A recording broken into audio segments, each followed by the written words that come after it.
Silakan duduk Bapak Ibu Saudara. Shalom.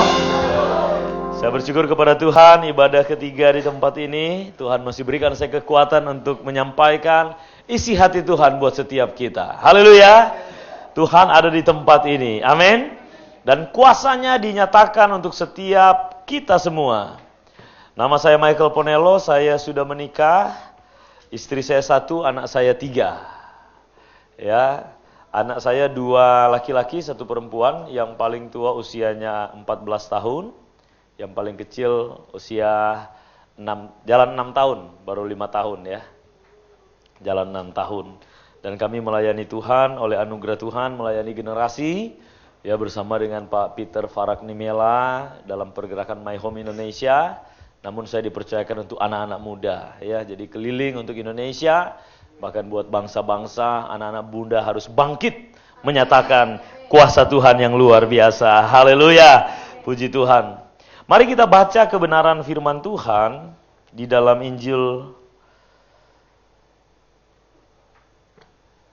dalam Kisah Para Rasul.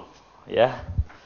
Kisah Para Rasul pasal 2 ayat 14, saya beri tema khotbah saya pada saat siang hari ini, bangkit generasi penuai. Haleluya. Saudara mau jadi penuai? Amin. Mari kita baca Kisah Para Rasul pasal 2 ayat 14. Demikian bunyi firman Tuhan. 1, 2, 3. Maka bangkitlah Petrus berdiri dengan ke-11 rasul itu. Dan dengan suara nyaring ia berkata kepada mereka, "Hai kamu orang Yahudi dan kamu semua yang tinggal di Yerusalem, ketahuilah dan camkanlah perkataan ini." Sampai di sana saja. Saudara, ini adalah khotbah Petrus yang tadi disampaikan oleh gembala pembina. Kurang lebih 4 menit, 3.000 jiwa bertobat. Petrus bangkit dan berdiri bersama dengan ke-11 rasul. Berarti ada 12 rasul. Rasul yang satu bukan Yudas lagi. Karena Yudas sudah meninggal, Yudas Iskariot diganti dengan Matias. Ya, Rasul Paulus belum ini. Belum, sedang menuju untuk Rasul Paulus. Nah saudara, Petrus dia bisa bangkit, ini karena karya pekerjaan Roh Kudus. Saya mau sampaikan kepada setiap kita, tanpa Roh Kudus, gereja Tuhan tidak akan pernah bisa bangkit. Tanpa Roh Kudus tidak akan ada orang yang bisa kuat di dalam melayani Tuhan. Yang bisa kuat menyatakan kesaksian bahwa Tuhan itu sungguh ajaib. Haleluya. Siapa Petrus ini sebelum dia dipenuhi oleh Roh Kudus? Petrus adalah nelayan yang punya temperamen tinggi, suka emosi. Tetapi anugerah Tuhan besar dalam hidupnya. Petrus dipilih oleh Tuhan. Amin.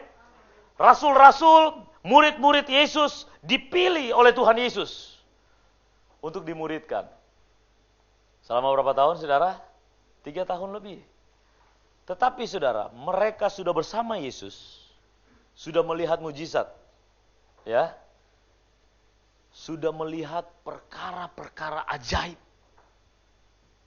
Mereka tidur bersama dengan Tuhan Yesus, mereka makan bersama, mereka jalan bersama dengan Tuhan Yesus, mereka sudah dekat dengan Tuhan Yesus. Tetapi apa yang terjadi? Petrus, dia menyangkal Yesus.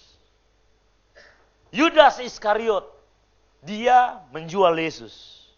Murid-murid yang lain terjadi pertengkaran. Kenapa terjadi pertengkaran? Karena mereka mau ada di antara mereka yang tinggi posisinya. Firman Tuhan berkata dalam kitab Injil, terjadilah pertengkaran di antara murid-murid. Mereka berkata, siapakah yang lebih besar? Bahkan ada murid-murid Yesus yang berkata kepada Tuhan Yesus. Ya, dia menyuruh ibunya untuk berkata kepada Yesus, kalau satu waktu kelak, biarkanlah anakku yang satunya ada di sebelah kanan, yang satunya di sebelah kiri. Lalu Yesus berkata, orang yang akan duduk di sebelah kananku dan kiriku, mereka yang melakukan firman Allah. Siapa yang mau jadi terbesar, dia harus jadi terkecil. Saudara lihat, murid-murid Yesus sudah bersama Yesus, tetapi pada waktu itu Roh Kudus belum diberikan. niat hati mereka mau melayani Tuhan. Niat hati mereka mau memberikan yang terbaik. Petrus berkata, aku siap mati buat Engkau Tuhan. Tetapi Tuhan Yesus katakan, aku berkata kepadamu Petrus, sebelum ayam berkokok engkau menyangkal aku 3 kali. Keterbatasan manusia. Sebab itu Yesus katakan, kita baca Kisah Para Rasul pasal yang pertama. Ayat yang keempat. Pada suatu hari ketika ia makan bersama-sama dengan mereka, ia melarang mereka meninggalkan Yerusalem dan menyuruh mereka tinggal di situ menantikan janji Bapa. Yang demikian katanya, telah kamu dengar daripadaku, sebab Yohanes membaptis dengan air, tetapi tidak lama lagi kamu akan dibaptis dengan Roh Kudus. Berarti ini hal yang penting. Kenapa Yesus harus desak mereka berkata, jangan tinggalkan Yerusalem. Roh Kudus adalah pribadi Allah. Amin. Yesus meminta kepada Bapa supaya Roh Kudus itu diberikan. Yesus juga berkata, adalah lebih baik aku pergi supaya Roh Kudus itu diberikan. Roh Kudus ini adalah penolong. Amin. Coba kita baca ayat yang ke-8. Dikatakan begini. Tetapi kamu, ya, Kisah Rasul pasal pertama ayat 8, akan menerima kuasa kalau Roh Kudus turun ke atas kamu. Dan kamu akan menjadi saksiku di Yerusalem dan di seluruh Yudea dan Samaria dan sampai ke ujung bumi. Haleluya. Lalu Kisah pasal 2 ayat 4, mereka dipenuhkan oleh Roh Kudus. Demikian. Ketika tiba hari Pentakosta, semua orang percaya berkumpul di satu tempat, tiba-tiba turunlah dari langit suatu bunyi, seperti tiupan angin keras yang memenuhi seluruh rumah, di mana mereka duduk. Dan tampaklah kepada mereka, lidah-lidah seperti nyala api yang bertebaran dan hinggap pada mereka masing-masing. Ayat 4, maka penuhlah mereka dengan Roh Kudus. Lalu mereka mulai berkata-kata dalam bahasa-bahasa lain, seperti yang diberikan oleh Roh itu kepada mereka untuk mengatakannya. Saudara, untuk Roh Kudus ada, kasih Allah harus dinyatakan dulu kepada setiap manusia. Allah yang besar harus menjadi manusia.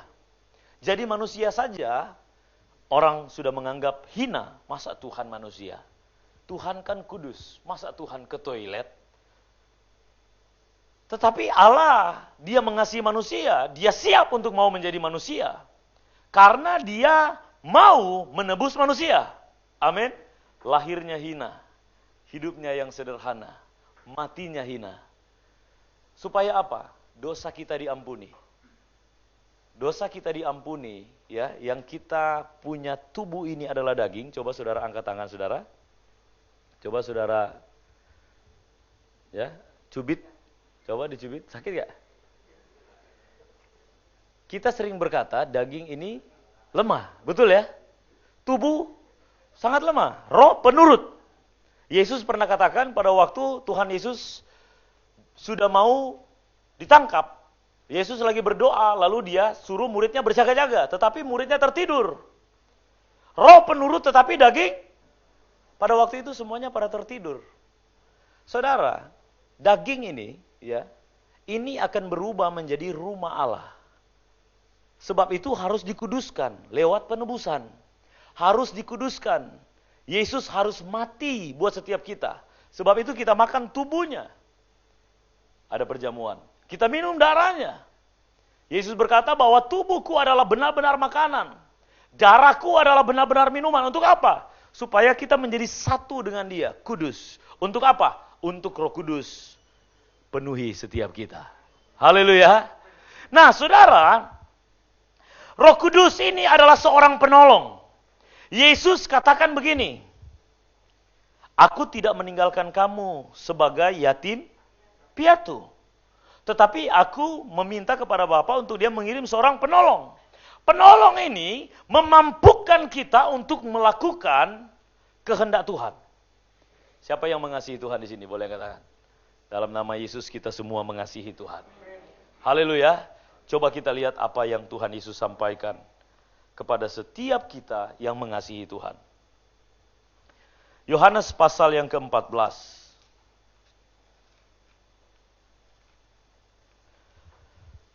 Ayat yang ke-15.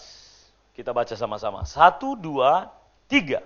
Jikalau kamu mengasihi aku, kamu akan menuruti segala. Saudara garis bawahi kata segala. Jikalau saudara mengasihi Yesus, kamu akan menuruti segala. Segala itu semua. Segala itu seluruh. Sekarang saya balik bertanya. Dapat tidak kita lakukan seluruh perintah Allah? Dapat enggak? Ada yang dapat, ada yang tidak, kan?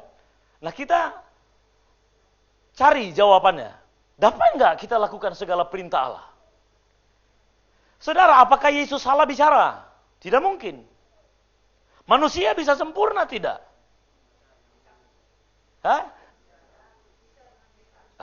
Iya kan? Firman Tuhan katakan, hendaklah kamu sempurna karena Bapamu di sorga adalah. Tetapi saudara, saya mau sampaikan, manusia tidak akan pernah bisa melakukan segala perintah Tuhan dengan kekuatannya sendiri. Amin. Sebab itu, coba kita lihat ayat selanjutnya, dikatakan begini, ayat 16. Aku akan meminta kepada Bapa, dan ia akan memberikan kepadamu seorang penolong yang lain, supaya ia menyertai kamu selama-lamanya. Haleluya. Yaitu roh kebenaran. Dunia tidak dapat menerima dia, sebab dunia tidak melihat dia dan tidak mengenal dia. Tetapi kamu mengenal dia, sebab ia menyertai kamu dan akan diam di dalam kamu. Ayat 18, aku tidak akan meninggalkan kamu sebagai yatim piatu. Saudara, Roh Kudus adalah penolong bagi kita untuk bisa kita lakukan segala perintah Tuhan. Banyak orang gak bisa mengampuni. Dengan kekuatannya sendiri sangat sulit sekali. Tetapi dengan dorongan kuasa Roh Kudus, kita bisa mengampuni. Haleluya. Dorongan kuasa Roh Kudus. Sekalipun kita dianiaya, tetapi Roh Kudus mendorong kita untuk memberkati orang yang menganiaya kita. Haleluya. Nah, murid-murid pada waktu mengikuti Yesus sebelum mereka dipenuhkan oleh Roh Kudus, semuanya punya kecenderungan. Ya. Manusia itu punya kecenderungan. Dosa tidak perlu diajar. Ada anak pendeta di sini, boleh angkat tangan? Ada anak hamba Tuhan, gembala? Enggak ada ya? Ada anak majelis di sini, majelis atau pimpinan gereja? Enggak ada ya, lagi ikut. Kamu? Oh, saudara, saya baru pulang dari pelayanan di Malaysia, di gereja Anglican Church. Mereka adalah gereja ortodoks, tetapi mereka sudah dipenuhi oleh Roh Kudus.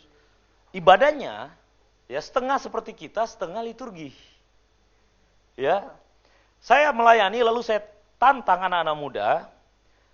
Saya tanya terlebih dahulu kepada siapa di sini anak pendeta. Nggak taunya pendeta senior punya anak sudah. Saya undang maju ke depan, lalu saya tanya, Anda anak pendeta sejak lahir, papa mama sudah pendeta? Oh iya. Lalu saya tanya, sekarang saya tanya sama kamu, kamu pernah bikin dosa nggak? Dia jawab, sering.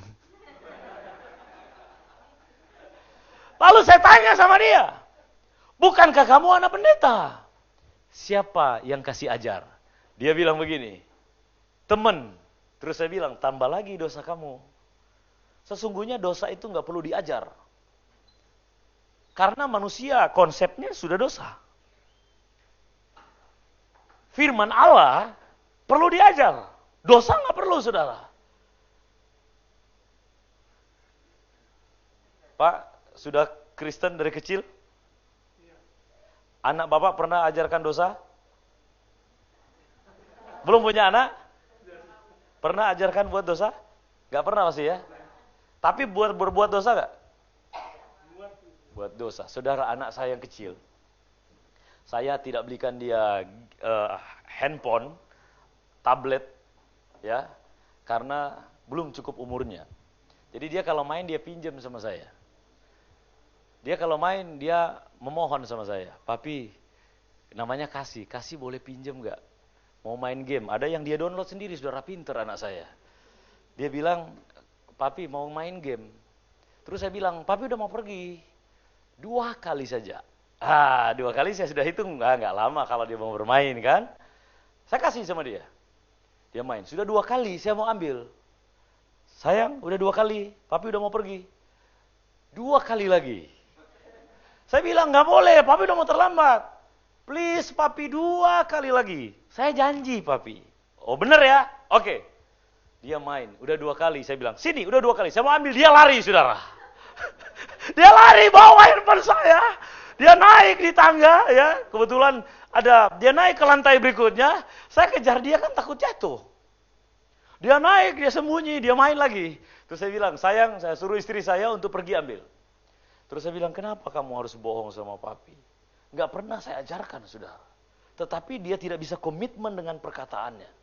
Manusia punya kecenderungan untuk bikin dosa.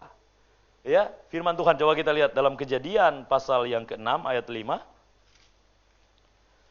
Kejadian pasal 6 ayat 5. Demikian bunyi firman Tuhan. Ketika dilihat Tuhan bahwa kejahatan manusia besar di bumi dan bahwa segala kecenderungan hatinya selalu membuahkan kejahatan semata-mata. Amin. Manusia, ya keturunan Adam dan Hawa, semuanya punya kecenderungan. Ketika mereka berkumpul, mereka membangun menara Babel, ingin menyamai Tuhan. Tuhan pecahkan, ya pisahkan bahasa mereka, ada bahasa Medan dipisahkan di sana, bahasa Jawa, bahasa Chinese, bahasa Manado kan. Disebarkan di muka bumi ini, kumpul orang Batak, kumpul orang Medan, ya semuanya menyembah berhala, saudara. Tetap bikin dosa. Kumpul orang Manado, awalnya begitu. Sampai Injil masuk. Amin. Nah, saudara gini. Pada waktu murid-murid ikut Yesus, mereka punya kecenderungan buat dosa. Ya, dan kecenderungan itu belum hilang. Dalam perjanjian lama, orang yang dipenuhkan Roh Kudus hanya orang yang dipilih Tuhan. Lalu Tuhan urapi, ya, lalu dipenuhi oleh Roh Kudus. Banyak kisahnya, Elia, Yusuf, ya, tetapi tidak semua. Tidak semua orang. Hanya beberapa orang yang dipilih oleh Tuhan untuk dipenuhi oleh Roh Kudus. Sudah dipenuhi pun oleh Roh Kudus, masih ada yang jatuh, saudara. Daud, Salomo, ya, tetapi ada yang berbalik kembali. Tuhan berkenan karena ada hati yang hancur. Tetapi ada yang tidak. Masuk di dalam perjanjian baru, Roh Kudus itu mau diberikan Tuhan kepada siapapun yang percaya kepada Dia. Haleluya. Nah, mereka nggak akan pernah bisa bangkit kalau tidak ada Roh Kudus. Inilah kebangkitan rasul-rasul yang pertama kali ketika mereka dipenuhi oleh Roh Kudus. Pertanyaannya, apakah rasul-rasul jatuh lagi? Tidak dicatat di dalam Injil. Rasul-rasul semuanya mereka berani mati buat Tuhan. Cinta mati-matian sama Tuhan. Haleluya. Mereka tidak berputus asa. Mereka tidak menyerah. Mereka tidak mundur. Mereka tidak pernah mau kembali ke masa lalu mereka lagi. Tetapi pada waktu belum dipenuhkan oleh Roh Kudus, ada jalan turun buat mereka. Petrus kembali jala ikan lagi. Ya, perjalanan ke Emmaus, mereka sudah bersama dengan Tuhan, mereka nggak lihat, mereka nggak tahu kalau Dia itu Tuhan. Iman mereka mati. Kenapa? Tidak ada Roh Kudus. Pentingnya Roh Kudus untuk terus ada di dalam hidup kita. Saudara, saya dulu adalah seorang pengedar narkoba. Saya bandar narkoba, saudara. Saya pengguna narkoba. Saya pakai narkoba jenis sabu, itu secara rutin hampir 11 tahun. 10 tahun lebih. Menurut medis, pakai 5 tahun secara rutin, otak rusak permanen, saudara. Rusak permanen, nggak bisa normal. Tetapi saudara, ketika saya menyerahkan hidup saya sama Tuhan, Tuhan ubahkan saya dipenuhi oleh Roh Kudus. Saya berbahasa roh, saudara. Dulunya, saya paranoid. Dulunya saya benci dengan papa saya. Saya benci dengan mama saya. Papa saya 2 kali kasus pembunuhan. Mama saya mantan pekerja malam. Papa menikah dan menikah lagi. Mama juga demikian. Jadi punya kepahitan. Karena kehidupan yang hancur dari keluarga. Lalu saya salahkan orang tua saya. Sebab itu saya hidup hancur. Papa saya banyak tato, mama banyak tato, saya banyak tato, kakak banyak tato, adik banyak tato, keluarga bertato, keluarga agak setengah miring. Ya saudara. Tetapi saudara, ketika saya percaya Tuhan Yesus, saya menyerahkan sepenuhnya hidup saya. Roh Kudus penuhi saya. Firman Tuhan gak pernah salah. 1 orang percaya, seisi rumah diselamatkan. Haleluya! Kenapa saudara? Karena Roh Kudus yang besar ada di dalam saya. Lalu saya mulai bersaksi kepada mama. Mama sekarang jadi pendoa syafaat. Haleluya. Lalu saya berdoa buat papa saya. Tuhan, selamatkan papa saya. Papa saya kena sakit. Kanker kelenjar getah bening. 1,5 tahun. Dia dengan istri mudanya. Ada istri mudanya saudara. Tetapi selama 1,5 tahun, dia tidak bisa untuk menjalin hubungan tentunya. Dan pada waktu itu kami layani, terus layani. Sampai dia meninggal, dia percaya kepada Yesus. Roh Kudus juga penuhi dia. Amin. Kakak beradik kami semua itu, saudara, ya ada kakak di sebelah mama, ada di sebelah papa. Kami ada 8 bersaudara, 1 perempuan, 7 laki-laki. 4 sudah jadi hamba Tuhan. Bagi kemuliaan Tuhan. Haleluya. Kehidupan yang hancur Tuhan bisa ubahkan. Ini bukan karena kuat saya, tetapi ini karena Roh Kudus di dalam saya. Amin. Saya ketemui teman-teman bandar narkoba. Di penjara-penjara. Bahkan enggak di penjara, saya pergi. Mereka lagi pakai narkoba, saya mau dikasih. Roh Kudus ada di dalam saya. Saya berkata, saya sudah bertobat. Saya datang mau bersaksi. Kenapa? Saya bilang, saya sudah jadi pendeta. Saya nggak takut saudara. Tapi mereka juga punya hati. Mereka hargai pertobatan saya. Lalu saya bersaksi. Dari 20 yang saya saksikan, setengah dipulihkan Tuhan. Ya. Mereka bersaksi bersama-sama. Orang-orang yang dulunya hancur, yang tidak dianggap. Sekarang melayani. Banyak juga pelacur bertobat saudara. Tim kami melayani. Ini anugerah Tuhan yang besar. Ya, di penjara-penjara, di jalanan, di rumah singgah, sampai di diskotik. Kami layani. Saudara, ini karena ada satu kuasa. Bukan karena saya, tapi karena Roh Kudus. Harusnya saya benci papa dan mama saya. Tapi ketika Roh Kudus sudah penuhi saya minta maaf sama papa saya, saudara. Saya bilang, Pak, dulu saya benci sama papa. Papa saya nangis. Terus saya tunjuk istri mudanya, saya benci banget sama tante. Tetapi hari ini aku mau panggil kamu mama. Udah urusan kalian sama Tuhan, saya bilang. Mereka juga udah diberkati juga. Udah lama, mama saya juga udah menikah dan menikah lagi. Tetapi posisi saya sebagai anak, saya bersaksi buat mereka. Sampai mereka mengalami pemulihan, diproses oleh Tuhan. Haleluya. Nah ini Roh Kudus akan bawa kita, saudara, kepada kesempurnaan. Kalau kita nggak ada Roh Kudus, sekalipun kita punya papa dan mama, kita ini bagaikan anak yatim piatu. Amin. Tetapi kalau kita ada Roh Kudus, sekalipun kita sudah nggak punya orang tua, kita sama dengan punya orang tua. Haleluya. Karena peran papa, peran mama itu digantikan oleh Roh Kudus. Haleluya. Saudara, penting sekali Roh Kudus itu terus ada dalam kita. Kadangkala kita mendukakan Roh Kudus Allah. Firman Tuhan berkata, jangan mendukakan Roh Kudus Allah. Di hari-hari terakhir ada banyak orang yang hidup tanpa Roh Kudus. Coba kita baca ayat yang terakhir. Surat Yudas. Ini bukan Yudas Iskariot, saudara ya. Saya suka baca surat Yudas karena berkaitan juga dengan akhir zaman. Hanya 1 pasal. Ya. Surat Yudas ini. Ini adiknya dari Yakobus, ya. Nasihat-nasihat untuk meneguhkan iman. Ayat 17, Yudas pasal pertama. Tetapi kamu saudara-saudaraku yang kekasih, ingatlah apa yang dahulu telah dikatakan kepada kamu oleh rasul-rasul Tuhan kita, Yesus Kristus. Ayat 18. Sebab mereka telah mengatakan kepada kamu, menjelang akhir zaman akan tampil pengejek-pengejek yang akan timbul menuruti hawa nafsu kefasikan mereka. Ayat 19. Mereka adalah pemecah belah yang dikuasai hanya oleh keinginan-keinginan dunia ini dan yang hidup tanpa Roh Kudus. Yang hidup tanpa Roh Kudus. Saudara, tanpa Roh Kudus, ya, kita nggak akan pernah bisa.